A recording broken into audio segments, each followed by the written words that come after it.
स्वागत आहे मित्रांनो तुमचं माझ्या मिनी ब्लॉगमध्ये. तर देवाच्या पाया पडून आपण आज निघालो आहोत. मी, सोहम आणि श्लोक निघालो आहोत तुळजापूरला. रात्रीच्या वाऱ्यात बाईक चालवायचं तो फीलच काही वेगळा असतो. रस्ते रिकामी, आमच्या हेडलाईट आणि मनात एकच नाव, जय भवानी. आणि शेवटी पोचलो आपण तुळजापूरला. तर आपण दर्शनाच्या रांगेसाठी निघालो आणि तेवढ्यात गर्दी नसताना पण हे दोघे शॉर्टकट मारून पुढे जात आहेत आणि पुढे भेटली आपली भक्तांची गर्दी.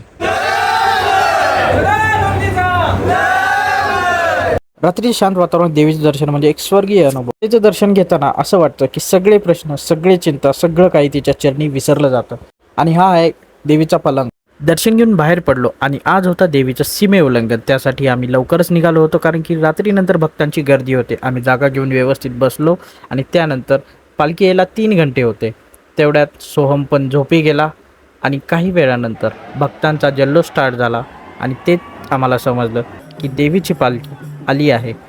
पालखीचं दर्शन घेतलं, दर्शन झालं, मन छान झालं आणि आता आहे आपला परतीचा प्रवास. पण या प्रवासातील ही रात्र, ही बाईक राईड आणि हे देवीचं दर्शन हे कायम लक्षात राहील.